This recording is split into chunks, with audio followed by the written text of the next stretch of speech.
Welcome in everybody to another week of UFL Weekly, where we sit around and we chat and catch up on all things UFL Weekly. I am Kyle Krajewski, joined by Mr. Beautiful Zach Cole. Zach, how are you doing, my man? I'm doing very well, my good friend. We are back-to-back weeks on schedule here. I think that's a good sign for us. We're in business. We are in business end of February as this releases. Happy leap year. February 29th. And it is officially February 29th. We're recording on the 28th. On the 29th, it is officially 30 days until UFL kickoff. That's awesome. We're coming. We're on the way. Yeah, it's wild that we are winding down so quickly. It kind of felt like a couple shows ago, training camp just seemed so far off, but here we are. Training camp got started already, and now we're counting down the calendar till kickoff. Yeah, we are just over 2 months removed from I guess official announcement of hmm merger, official announcement of the UFL. And I mean, that happened late December. The Rock did his tour on all Fox Sports things, gave us the lowdown, and here we are, late February. Training camp has officially kicked off, and teams are practicing. Official training camp rosters were released, and uh, we're in business. We are seeing these teams practice together officially, and that's kind of um, what we're going to be talking about here today is kind of breaking down training camp. A few quick news that came out of training camps, what training camp currently looks like, just because it's only been a full 2 days of UFL training camp practices, and uh, quite honestly, there's not a lot coming out yet. So next week, I think we're going to break down a little bit more of what we're hearing out of training camps, hmm what we're Yeah. seeing out of training camps. Talk just a little bit more specifically on team structures, how they're looking. Hopefully, we have like full. I'm assuming uniforms for each of these teams are looking identical to how they did last year. Yeah. But if there's any differences, maybe we'll see those by next week. But this week for UFL Weekly, we're going to be talking about what training camp looks like, how it's currently hmm looking, how it's kind of set up and organized, and just kind of chat about that. Yeah, and before we even kind of hop into any of that, Kyle, there's some cool, exciting news that came out yesterday, where the NFL. We always kind of talk about how we think the formerly the XFL, now the UFL, kind of wants to be this testing ground for the NFL and almost become sort of a minor league kind of trial ground like we see in baseball. The NFL actually is potentially instituting the XFL kickoff that we were a little upset about last week that doesn't exist anymore in the current UFL. So that's the one where the kicker is lined up a distance behind the rest of the kickoff and kick return players, and they're only 5 yards away from each other. It's lower impact, but still keeps the excitement of kick returns. So the whole thing is pretty cool that the NFL is really even considering it. I read somewhere that they were a little disappointed with the low amount of exciting plays or dynamic plays or however they define it that are happening on kickoffs and kick returns.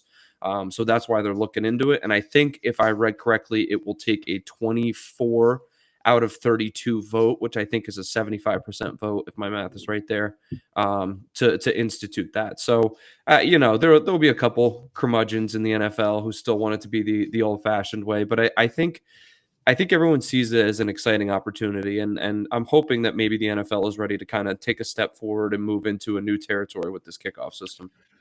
Yeah, here we are talking UFL, discussing a rule the NFL wants to implement from the XFL that the Right. UFL stepped away from, which is interesting, to say the least. I hope they make a change. I think either way, I hope this discussion with the XFL specific kickoff being voted on in the NFL, or at least discussed on in the NFL, sparks that conversation of something needs to happen with the kickoff. And I think we're seeing that specifically. The fact that these spring leagues are consistently doing something different on kickoffs should be screaming at the NFL to try something different. Yeah. And maybe they're looking at stats from the XFL kickoff of years prior, or maybe they're just looking at different options. And the XFL one kind of is the most drastically different one that still makes sense. And Hmm. that's why they're looking at it. I think it's just interesting overall that this spring football rule is actively attempting to make waves in the NFL. Yeah, absolutely. And I think you mentioned in there they're looking at statistics. I mean, they could be looking at the injury rate that they saw in the XFL. Maybe that's decreased from the injury rate that they even see with the Yeah. current kickoffs. I'm sure they're looking at their own touchback rate versus or touchdown to touchback rate, whatever it is. And you know what? I also think we mentioned it a little bit. I believe last week in our rules episode, but we talked about it also makes the kicker a little bit more important because if they fully adopt the XFL rule. Remember, there was that hot zone that they had to land the kick inside of, and that takes a Yeah. little bit of skill. I mean, it's not as far as booting it out of the back of the end zone, but there's something to be said for having the finesse to place it in there. Maybe we know Harrison Butker and Greg the Leg to just be these guys that can drill, 60, 65 yarders, but maybe that finesse is a whole different aspect to the game too, which I think is kind of cool because it almost reinvigorates an entire position. Yeah, it's interesting. Speaking more on the XFL style kickoff, a great, I guess, statistical follow on Twitter or X is Sam Schwartzstein. Currently does like analytics for specifically if you watch like the football games on Prime. He kind of chimes in there, but he was a big part of the XFL's introduction of the kickoff. I think he was kind of like leading the charge on the specific XFL kickoff that debuted in 2020. And he's been very vocal every time it kind of pops up in rules. Um, where every time it pops up, like, let's see, 92%. Yeah, here's a tweet. 92% of kickoffs returned, 0 injuries, 29-yard line, average starting positions with the XFL specific kickoff, which is, I mean, the numbers that are there. So, uh, shouting out Sam Schwartzstein, but just kind of highlighting the XFL kickoff that we won't be seeing in spring football this year, but still could be coming to the NFL. And either way, just a highlight of spring football, specifically the XFL, that we are discussing in pro football for the NFL. Yeah, and not to belabor the point too much here, Kyle, but just to touch on one thing you mentioned as well. I think you said something along the lines of if spring football is changing it, then maybe professional football needs to, or not professional, but the NFL needs to take a look at it. This likewise with the onside kick rule. I think Yeah, we see that the UFL is even keep continuing what playing the with it. XFL started. Yeah, and we're trying to perfect that onside kick system where it is a little bit of a higher chance, but you don't want to break football, but at the same time, I think we constantly do need to continue to find ways to push it forward and progress it. Yeah, you're not going to make the game safer without making changes. You're not going to Right. make the game more exciting without making changes. Right. Um, and it's really cool that we consistently see since spring football kind of began with the AAF back in 2019 that these mundane kind of plays, at least mundane to us, it's Hmm. not at all mundane to the players, with kickoffs and onside kicks, these things that fans have been screaming for the NFL to change or at least discuss changes for. They are actively, every iteration of spring football has been throwing something new at the wall, being like, Hmm. here's something, check this out. Yep. Um, and it's even cool that with the UFL kind of still making adjustments than what we saw last year in both the USFL and XFL. Yep. Absolutely. All right, rules out of the way. And if you love rule discussions, Zach and I discussed rules last Hmm. week. Um, you can tune into that. We discussed and broke down all the UFL rules that are kind of different than typical, specifically different than the NFL. Yeah, the And major what those, points. yeah, the major points and what those rules look like. Discussed that last week. Feel free, Yep. find that video, tune in. Or video, actually, I forgot to introduce ourselves again. UFL Weekly, said our names. You can watch us on YouTube. You can listen to us on Spotify and podcasts. So if you're watching us, you can listen to us. If you're listening to us, you can watch us. Let's get into training camp. So again, nothing, I guess, too specific. There are two kind of, I guess, three technically news points that came out of training camp, specifically some roster news. Arlington Renegades starting tight end Sal Cannella officially returns. It was Big really time. interesting. So training camp began February 24th, which was more just like when everybody had to appear and show up. Official team practices began the 27th.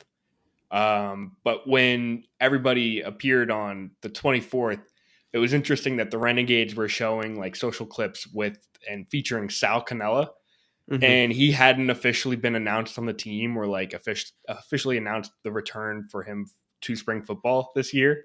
So everybody for like probably a short couple hours were like, wait a minute, what's going on here?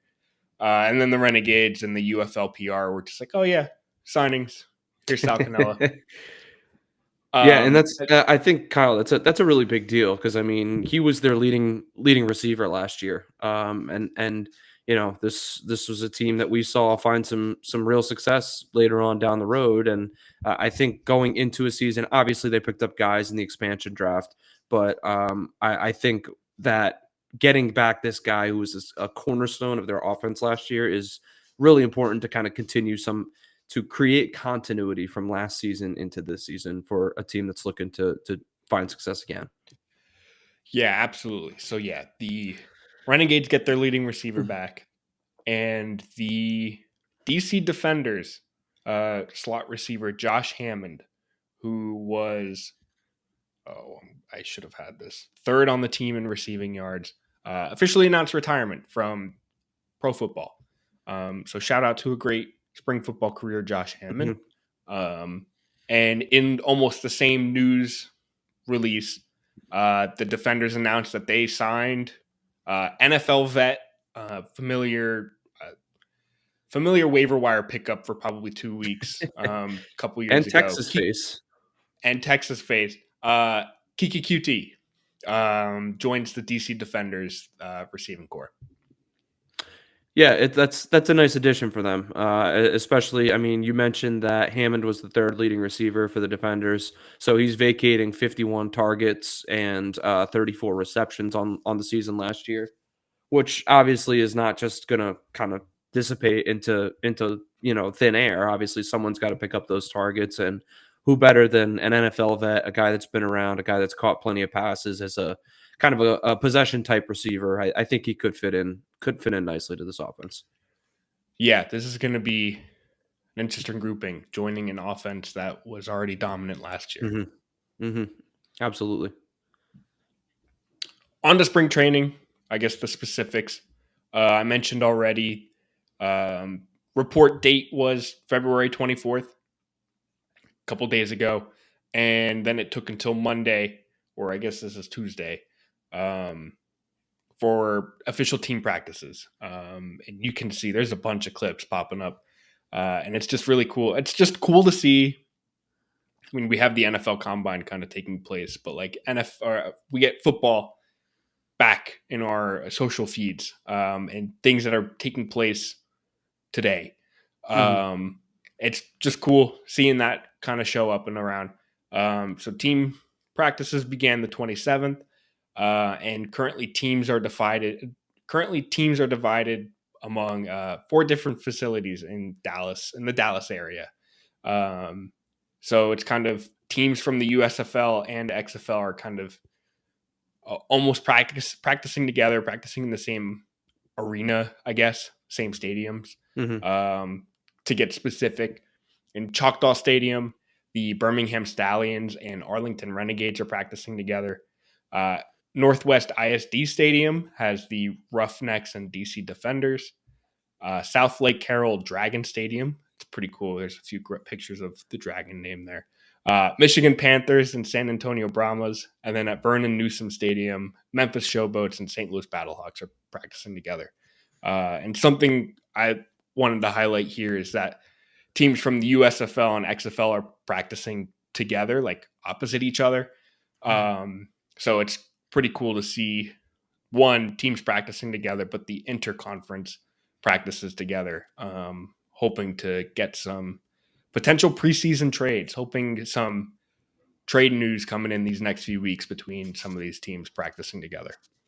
Yeah, we got to remember that the 4 teams from the USFL side and the 4 teams from the XFL side, outside of watching each other's games on TV or on YouTube or wherever they might be watching them, really don't have any reference of the players on the opposite rosters. You know what I mean? Like I'm sure everyone tuned in to watch the championship last year and got a glimpse of Birmingham and some of their dudes, and saw some of the relevant players from even the Renegades. You know what I'm saying? I think that Yeah. everyone kind of got to see some of the top guys, but this individually lets each team have a partner where they can kind of really get in depth into the roster and see, oh, I like that guy, or I think he would fit our system, and like you said, maybe kind of foster some trades between the two, which I think would be neat. And I think the other thing that's really cool too is that all these teams are kind of centrally located as well. So I don't think that it Yeah. would be, it's not like some poor guy who's admittedly probably playing on a lower end contract or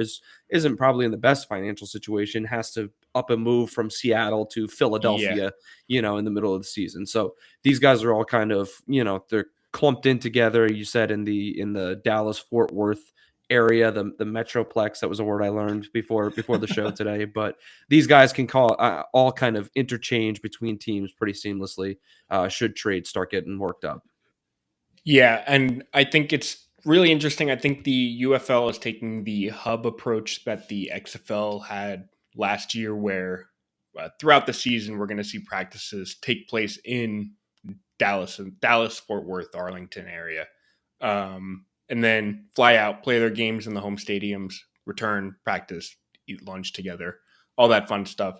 And I think it's really cool. I don't know, from like a uh, personnel standpoint, just really cool that I feel like it makes the league more of a family, and I think you see that among just social media. I Yeah. feel like it's just spring football players supporting spring football players, and I think that hub kind of really facilitates that. Well, Um, and going back to the contract situation, I don't think that any of these guys are going to be making so much money that they're kind of above anyone else in this True, situation. You know very what I true. mean? In the NFL, when Patrick Mahomes walks into the chief facility, it's like the man walking in. Yeah, But here, I'm sure that we don't necessarily have the specifics of the salary details and ups and downs and everything, but I'm sure that everyone is relatively on an even playing field. Obviously there's going to be guys that might be making a little more than others, but it kind of keeps it tight knit. Everyone is trying to prove something. They're all playing. I not to sound cliche, they're all playing for the love of football. So for it's sure. good for them to all be together, I think. For sure, yeah, and it especially, I don't know, puts these players in a situation where you may get cut from a team, and it's just like from that perspective, you just think probably makes the most sense to stay in this Dallas area and just try to get on another one of these teams. Yep. Um, it allows these players to just benefit, and I think it's just really goes to show uh, the support that this league is trying to provide these players, and just make them as I, I don't know, situationally beneficial as possible. Yeah, and it's kind of a neat through either my Instagram Discover page or the couple teams that I follow from former XFL. It's been cool to see the pictures from training camp coming out, and I scroll through and I see, oh, I know this name, or this guy sounds familiar. These guys, I remember him from last season. I saw a picture of Abram Smith from the Defenders Instagram, and I was Oh like, holy yeah, cow, that guy's a tank! Like, it's yeah, it's just kind of cool to see it getting back up and getting started again. yeah. We're getting spring football pretty soon. We'll see. Uh, they're practicing in Dallas, but I was hoping to see some snow practice photos, but uh, it's March now. Um, Either way, spring football's here. Some throwing some more dates out at you. Rosters currently have been trimmed down to training camp size to a maximum of 75 players. So rosters have teams have their training camp rosters, and then by March 10th, these need to be trimmed again down to 58. And then things kind of need to be finalized March 23rd for kickoff on March 30th. Mm-hmm. We've got a month to go, and I'm pumped. It's moving. It's going to be here before we know it, and I think it's kind of wild. Like you mentioned, this will be releasing on the leap day of Yeah, the February 29th. But I mean, we're a week and a half away from that March 10th date, and that'll be when it really starts to get real. We'll see 17 guys from each team go home, and if I remember correctly, they have to get down to 55. I can find out. I I had that I somewhere. believe it's 55. So there will be those last few guys that are kind of fighting for that last spot or those last few spots in those last 2 weeks of camp before that March 23rd date, and then it really all gets real a week after that on March 30th when they're expected to start playing. So I think in a way. We're going to fly through this. We're going to see March 9th come quick, then the cuts right after. And then before we know it, we're going to be sitting at March 30th and ready to roll on the season. So, and I really, I can't wait. I'm so fired up for it. I think it's going to be an awesome season and a really good building block for future seasons to come. I had the date somewhere. I'm looking for it, but Let me see what I can find. all right. Yeah. Either way, football, man. I can say that as much as I want. Um, yeah. Let's see. Oh, you find that. Let me just stare at the camera for a couple seconds. um, but yeah, training camp's actively going on. Roster cuts have to take place in 11 to 10 days. And we're basically what our role here as UFL Weekly, we're going to keep you updated on kind of major cuts, definitely some trades that take place, because I know we're going to be seeing some trades, some big player movement. Zach has a answer for me. 50, 50 50 players by kickoff March 30th. Don't know why I by the didn't have that 23rd. answer They have before. to be down to 50 on the 23rd. Yeah, no idea why that number was removed from my sheet. Finalized down to 50, but we're going to see, I mean, from here until March 23rd, in 23 days, we're going to see 25 players be almost essentially cut from each team. Um, and that doesn't mean that those 25 players are not UFL worthy. It's just not UFL worthy on that team. Hmm. And we're going to see a lot of player movement. We're going to see a lot of relevant names be moved, traded, dropped, picked up. I'm really interested in the Brahmas kicker, kicker chat or kicker.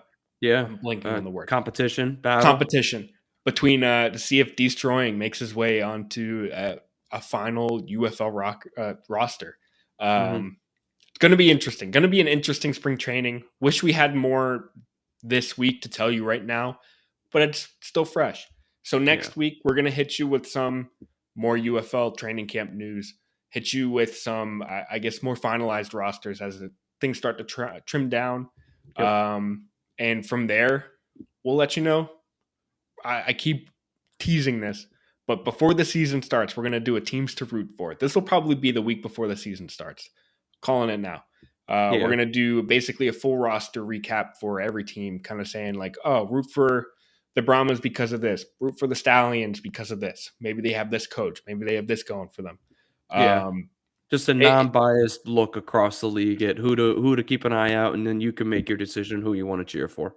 Exactly. So whether you're coming from an XFL or USFL team that no longer exists and looking for a new team, or you're coming to the UFL fresh, we're going to Hmm. go through kind of each team, highlight which ones, uh, reasons to root for each team, and you can make an unbiased or your own personal biased decision, make a pick. But that'll come the week before the season. I keep saying it's going to come next week, but I'm putting the nail in now. Week before the season starts. That way, before week 1 kicks off, you can say, all right, I like this team because of this. I'm looking for a team, finally have a resource to tell me which one to root for. Yep. So that's coming up. Yeah, I think that's about all I got for today. I mean, you mentioned it. There's not a ton going on, but there will be in the next few weeks. Not a ton, but a lot going on social media. So Yes, absolutely. tune in. I keep reposting on Twitter things that are happening in the league. Constant PR updates from the actual UFL PR. Just quick signings that happen every day. I repost the coolest pictures and basically all training camp happenings coming from each UFL social team. Which shout out to them, they're killing it. But just seeing a lot of UFL action, practices, highlight tapes, seeing QBs just take snaps and slinging it. I love it. I love it all. Yeah. And I'm reposting that, making sure it's able to be seen. So follow or not, just take a scroll if you'd like. And make sure, the classic follow, like, subscribe. If you're watching us on YouTube, subscribe there. Comment on whatever you want. Comment on how you feel about my mustache this week. It's great. Thank you. And if you're listening to us audio wise, thank you. Leave us a review however you're listening to us. It helps immensely. You don't even have to type anything. Leave a star review. Comment how good our voices sound. Yeah, let us know. Let us know if I'm a little too high pitched. If Zach is laughing too much, just let us know. Either way, thank you for tuning in. Again, I wish I had more meat to provide this week, but it's training camp and I'm just here to talk some UFL with my good pal Zach. Nothing like it. So thank you for tuning in. We appreciate you, and we'll talk to you next week. See ya.